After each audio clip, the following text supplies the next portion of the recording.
Yo, what is up, guys? This is Man in the Can, Super Pigman, and today I will be reviewing Freeman Guerrilla Warfare.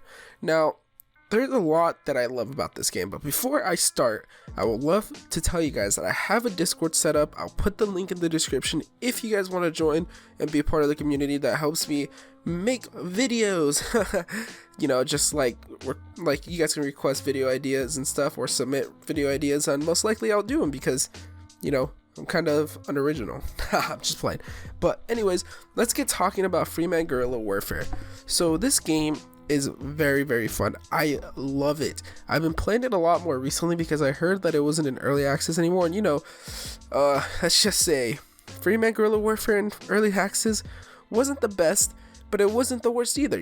There's a lot of things I loved, and they really reworked it from like every time period that I played it. It was so different from the last time, but this time I loved it so much because pretty much they reworked the entire map. They reworked a lot of things, and now you have your own backstory. But let's get into talking points first. Let me explain to you what Freeman Guerrilla Warfare is like. So Freeman Guerrilla Warfare is pretty much like what you would say is Mount and Blade Warband, but it's more with guns. And you're like, well, if I wanted to do that, then I'll just download a Star Wars mod or a mod with and while you could do that, I think this game holds a lot of respect, and it's probably better than a lot of those mods because this game is truly great. So let me explain. So pretty much you start off the game and you could give yourself a backstory that is completely new, and whatever you choose, affects your kind of build. It doesn't affect, like where you come from, because I know in Mount Blade that's what it kind of does, but it does affect your stats somewhat. This one heavily affects your stats, but I think you spawn in the same place everywhere because it doesn't matter which one. When I was doing it at the time of this recording, it didn't matter what I chose, I would always spawn at the same place, but my stats were heavily affected, and what I had in my inventory too was heavily affected too. So I found that pretty cool. It's something that does something like Mount Blade, but it kind of deviates from it because it does something like this. And I found that really cool because it wasn't in the game before. Before, you just like spawn in and you'd like do your own attributes and stuff like that, but now you can pretty much choose your own background story and all that good stuff. And so another thing I loved about this was the fact that no matter what, you're kind of start with a placeholder flag. And if you play Mount Blade Warband, you know what I mean. You don't get to choose your flag until you take over a city. You don't get to choose your flag until X, Y, and Z, it takes a while. And in this game, it does the same thing, and you have to pretty much take over a town and start kind of choosing your own flag at the time of this recording. At least that's how it worked for me. And so I love that. I love that you start from the ground up, and the one thing I probably dislike the most about this game is the recruitment system, and let me tell you why.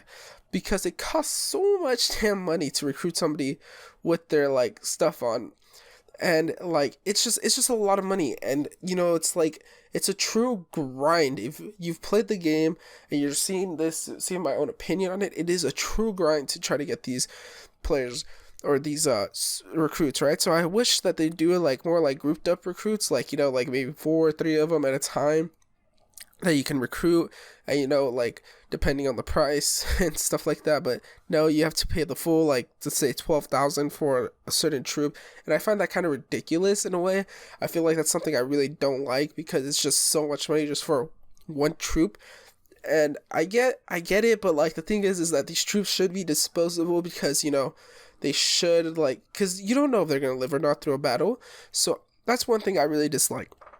Maybe one of the things I dislike the most about this game. But what I do like is that you can buy them without the equipment for pretty much next to nothing. And you can buy the equipment yourself, which I think is a lot cheaper than buying them with the equipment, because you can just buy them a gun and they'll go out there and start shooting shit. I mean, it doesn't really make a difference.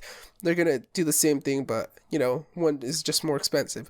Another thing I loved is the town sieges. Town sieges is something that's really cool, and what I mean is what they added is it's finally been finalized in the final game form, and it is something truly fun, and it's goddamn amazing. It's pretty much like when you take over a castle in Mount Blade Warband, you go and besiege, and then set up your troops and go up against the garrison. I love it. I love it so much, and I love how you could hold a town and kind of holding a town gives you more prestige. And then another thing I loved is how when you started to hold a town, you can start creating trade caravans. So, you can get supplies into your city. I found that super amazing, especially for the people that love city management. This is probably something that you'll love in the game. Now, I remember that you were able to upgrade the buildings too. That was something I loved even more. One of the things I am upset about is the companions, because you really can't get companions until you get cities. But the cool thing about your companions, I guess this is kind of what like balances out, is that when you get your companions, they will run your cities for you. They will pretty much just run the cities for you, and they'll keep everything in order, and you'll still get the money. So you don't have to like micromanage that much. But it still kind of sucks that the companions can't travel with you like they did in Mount & Blade Warband. I found that to be kind of cool, when they would travel with you in Mount & Blade Warband. It was just fun, just a lot of fun traveling around with your companions. Anyways, if I had to give this, game on a scale of 1 to 10, I'd give it pretty much a solid like 9.5 to 9 out of 10. It is close to near damn perfect, but it's just minor things like I said about the recruitment and the companions. And honestly, the game is super, super nice, and I really do recommend that you guys buy it. It is worth it. And hopefully you guys did enjoy this video. Remember to leave a like, subscribe. Also remember that I did start my own Discord, and if you guys want to join it, the link will be in the description. Peace.